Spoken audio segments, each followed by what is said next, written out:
হাইকোর্টে এবার আরজিকর মামলার জন্য নতুন বেঞ্চ গঠন করা হলো। আরজিকর মামলা এবার গেল বিচারপতি শম্পা সরকার এবং বিচারপতি তীর্থঙ্কর ঘোষের বেঞ্চে। গত 12ই মে এই মামলা থেকে অব্যাহতি নিয়েছিলেন বিচারপতি রাজাশেখর মান্থা এবং বিচারপতি রায় চট্টোপাধ্যায়ের ডিভিশন বেঞ্চ। বিচারপতি মান্থা জানিয়েছিলেন এই মামলায় তিনিও চান তদন্ত হোক, প্রাক্তন কোনো বিচারপতি নেতৃত্বে কমিশন গঠন করা হোক, কিন্তু তার বেঞ্চ মামলা শুনতে পারবে না সময়ের অভাবে। এই মামলা শুনতে হলে অন্যান্য সমস্ত মামলার শুনানি করার সমস্যা হবে বলে জানিয়েছিলেন তিনি। এরপর শনিবার 16ই মে কলকাতা হাইকোর্টের রেজিস্ট্রার জেনারেল একটি তালিকা প্রকাশ করেছেন, যেখানে দেখা যাচ্ছে মামলাগুলোর জন্য নতুন বেঞ্চ তৈরি করা হয়েছে। এখানে মূল অভিযুক্ত সঞ্জয় রায়ের সর্বোচ্চ সাজার দাবিতে সিবিআই এর করা মামলা রয়েছে। পাশাপাশি সঞ্জয় রায় নিজে আবেদন করেছিলেন তাকে যাতে বেকসুর খালাস করা হয়, কিন্তু অভয়ের পরিবারের পরবর্তী তদন্তের আবেদন তারা জানিয়েছিলেন। এর আগে বিচারপতি দেবাংশু বসাক এবং বিচারপতি মোহাম্মদ সাব্বার রশিদের ডিভিশন বেঞ্চ ব্যক্তিগত কারণে মামলা থেকে অব্যাহতি নিয়েছিল। প্রসঙ্গত শুক্রবার 15ই মে রাজ্যে নবনিযুক্ত সরকার আরজিকরের ঘটনায় 3 আইপিএস আধিকারিককে সাসপেন্ড করেছে। কলকাতা তৎকালীন পুলিশ কমিশনার আইপিএস বিনীত গোয়েল, আইপিএস ইন্দিরা মুখোপাধ্যায় এবং আইপিএস অভিষেক গুপ্তাকে সাসপেন্ড করার কথা ঘোষণা করেছেন রাজ্যের মুখ্যমন্ত্রী শুভেন্দু অধিকারী। একবার শোনাবো সেই প্রসঙ্গে শুভেন্দু অধিকারীর বক্তব্য আরও একবার। প্রেসিডেন্ট আমাদেরকে নাড়িয়ে দিয়েছে গোটা পৃথিবীতে, এবং নিশ্চয়ই পশ্চিমবাংলার মান মর্যাদা গরিমা সব নষ্ট হয়েছে। ঠিক আছে, আমরা আরো অনেকগুলো মেজার নেব। আমরা আজকে 3 জন আইপিএস কে সাসপেন্ড করছি। মিস্টার বিনীত গোয়েল, উনি এখন এডিজি রয়েছেন আইবিতে, আর আরো 2 জন আইপিএস, শ্রীমতী ইন্দিরা মুখার্জি এবং শ্রী অভিষেক গুপ্তা। এই 3 জনকে আমরা আজকে সাসপেন্ড করলাম এবং এইচএস এর গাইডেন্সে, সিএস এর গাইডেন্সে HS as per the rules যা আছে ক্যাডার রুল, সেটা মেনে ডিপার্টমেন্টাল ইনকোয়ারি এবং প্রসিডিংস স্টার্ট করবে এবং within stipulated time to time সেই রিপোর্ট আসবে। অন্যদিকে কয়েকদিন আগে অভয়ের বাবা শিয়ালদা আদালতে আবেদন জানিয়েছিলেন 3 জনকে গ্রেপ্তার করার। শিয়ালদা আদালতে করা মামলায় প্রাক্তন বিধায়ক নির্মল ঘোষ ছাড়াও স্থানীয় বাসিন্দা সঞ্জীব মুখার্জি, ঘোলা থানা তৎকালীন ওসি সোমনাথ দাসের গ্রেপ্তারি চেয়ে আবেদন জানানো হয়েছে। অভয়ের পরিবারের অভিযোগ, ঘটনার পর দ্বিতীয়বার ময়নাতদন্তে বাধা দেওয়া হয়, এমনকি কোনো নথি হস্তান্তর না করেই দেহ তড়িঘড়ি দাহ করা হয়। আর এই ঘটনায় পানিহাটির তৎকালীন বিধায়ক নির্মল ঘোষ, সঞ্জীব মুখার্জি এবং সোমনাথ দাসকে হেফাজতে নিয়ে জিজ্ঞাসাবাদ করতে হবে। সমগ্র বিষয়টা নিয়ে আমার কলিগ মানুষ নস্কর তার রিপোর্টে কি রেখেছেন আসুন দেখাই। রাজ্যে পালাবদল হতেই নতুন মোড় নিতে চলেছে আরজিকর মামলা। আরজিকরে অভয়ার খুন ও ধর্ষণের মামলায় নতুন করে বিচার পর্ব শুরু হতে চলেছে। ভারতীয় জনতা পার্টির নতুন সরকার গঠন হওয়ার পরেই মুখ্যমন্ত্রী শুভেন্দু অধিকারী প্রাক্তন 3 আইপিএসকে সাসপেন্ড করেছেন।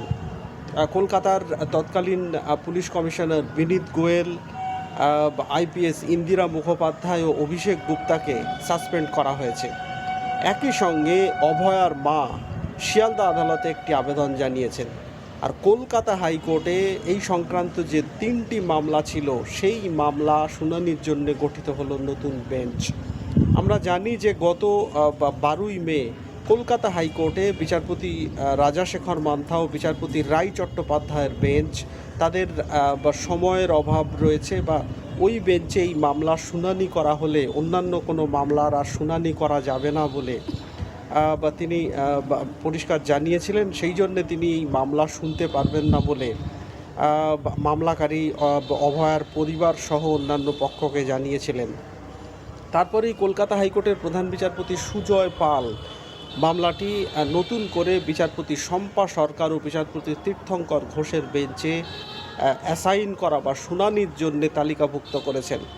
আমরা জানি যে এর আগে বিচারপতি দেবাংশু বসাক ও বিচারপতি মোহাম্মদ সাব্বার রশিদের ডিভিশন বেঞ্চ, তারাও ব্যক্তিগত কারণেই মামলা ছেড়ে দিয়েছিলেন। তারপর মামলাটি আসে বিচারপতি রাজাশেখর মান্থার বেঞ্চে। বিচারপতি রাজাশেখর মান্থা তিনি বলেছিলেন যে তিনিও চান যে এই মামলায় আরও তদন্ত হোক এবং অভয়ার পরিবার সুবিচার পাক। প্রয়োজনে প্রাক্তন কোনো বিচারপতির নেতৃত্বে কমিশন গঠিত হোক। কিন্তু এই বেঞ্চের এই মামলা শুনানি করার সময় নেই, সময়ের অভাব রয়েছে। অন্যান্য মামলা শুনানি করা সম্ভব হবে না এই মামলার জন্যে। সেই জন্যে তিনি জানিয়েছিলেন যে তাদের বিচারপতি রাজাশেখর মান্থা ও বিচারপতি রায় চট্টোপাধ্যায়ের পক্ষে এই মামলার শুনানি করা সম্ভব নয়। তারপরেই কলকাতা হাইকোর্টের পক্ষ থেকে নতুন বেঞ্চ ফর্ম করা হয়েছে এই মামলা শুনানির জন্য। অন্যদিকে অভয়ার পরিবার শিয়ালদা আদালতে একটি আবেদন জানিয়েছে, যেখানে পানিহাটির প্রাক্তন বিধায়ক নির্মল ঘোষ, স্থানীয় বাসিন্দা সঞ্জীব মুখোপাধ্যায় ও ঘোলা থানার প্রাক্তন ওসি সোমনাথ দাসকে হেফাজতে নিয়ে জিজ্ঞাসাবাদের আর্জি জানানো হয়েছে পরিবারের পক্ষ থেকে। তার কারণ, অভয়ার পরিবারের পক্ষ থেকে দাবি করা হয়েছে এই তিনজন যোগসাজশ করে তথ্য প্রমাণ লোপাট করার জন্যে তড়িঘড়ি অভয়ার দেহ পুড়িয়ে দিয়েছিল বা তাকে দ্রুত শ্মশানে নিয়ে গিয়ে দাহ করা হয়েছিল। তথ্য প্রমাণ তাদেরকে হস্তান্তর না করেই তড়িঘড়ি এই কাজ করা হয়েছিল। পরিবারের পক্ষ থেকেই দাবি করা হয়েছে আগামী 5ই জুন সেই বিষয়ে শুনানি রয়েছে শিয়ালদা আদালতে। এদিকে কলকাতা হাইকোর্টে নতুন করে বেঞ্চ তৈরি হয়েছে। আমরা জানি যে কলকাতা হাইকোর্টে সিবিআই তারা সঞ্জয় রায় মূল অভিযুক্ত, তার একটি আপিল করেছে শিয়ালদা আদালতের নির্দেশের বিরুদ্ধে। পাশাপাশি সঞ্জয় রায় তিনিও এই মামলায় বেকসুর খালাসের আবেদন জানিয়েছেন, তার কারণ তার বক্তব্য যে তিনি নির্দোষ। অন্যদিকে অভয়ার পরিবারের পক্ষ থেকে একটি আবেদন জানানো হয়েছিল এই মামলায় ফার্দার ইনভেস্টিগেশন, যাকে বলে পরবর্তী তদন্ত, যে আবেদন তারা একাধিকবার বিভিন্ন নিম্ন আদালত সহ কলকাতা হাইকোর্টে একাধিকবার যে আবেদন জানিয়েছেন, সেই আবেদনগুলোর একসাথে শুনানি হওয়ার কথা। কিন্তু দীর্ঘদিন ধরে আমরা জানি যে একের পর এক বেঞ্চ পরিবর্তন হয়েছে। এবার নতুন বেঞ্চ, কলকাতা হাইকোর্টের প্রধান বিচারপতি সুজয় পাল নতুন বেঞ্চ গঠন করেছেন, যেখানে জানানো হয়েছে বিচারপতি শম্পা সরকার ও বিচারপতি তীর্থঙ্কর ঘোষের বেঞ্চ এই মামলা শুনানি করবে। আমরা জানি যে 2024 সালের 8ই অগস্ট মর্মান্তিক ঘটনা ঘটেছিল আরজিকর হাসপাতালে, যেখানে তরুণী পিজিটি চিকিৎসক অভয়ার নৃশংস খুন ও মৃত্যু হয়।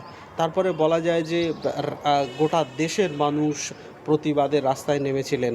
তড়িঘড়ি সুপ্রিম কোর্ট এই মামলার স্বতঃস্ফূর্ত শুনানি করেছিল এবং যাতে দ্রুত বিচার হয়, একই সঙ্গে রাজ্যের হাসপাতালগুলোর পরিকাঠামো উন্নয়ন নিয়েও দেশের শীর্ষ আদালত একাধিক নির্দেশ দিয়েছিল।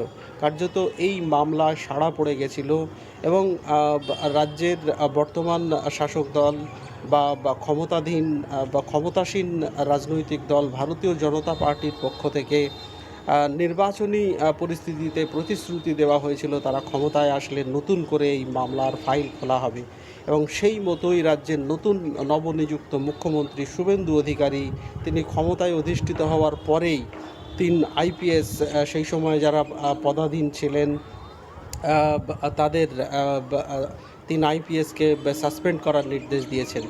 একই সঙ্গে অভয়ার পরিবারের পক্ষ থেকে শিয়ালদা আদালতে পানিহাটির প্রাক্তন বিধায়ক সহ স্থানীয় এক বাসিন্দা ও ঘোলা থানার ওসিকে হেফাজতে নিয়ে জিজ্ঞাসাবাদের আর্জি জানানো হয়েছে। সব মিলিয়ে আরজিকর মামলা এবার নতুন সরকারের আমলে বলা যায় যে কার্যত নতুন মোড় নিতে চলেছে।